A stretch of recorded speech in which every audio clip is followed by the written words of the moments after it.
قال كم لبثتم في الأرض عدد سنين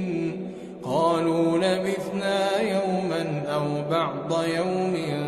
فاسأل العادين قال إن لبثتم إلا قليلا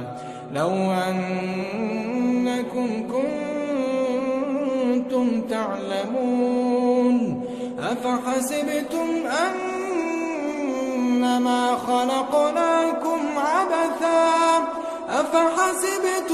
أنما خلقناكم عبثا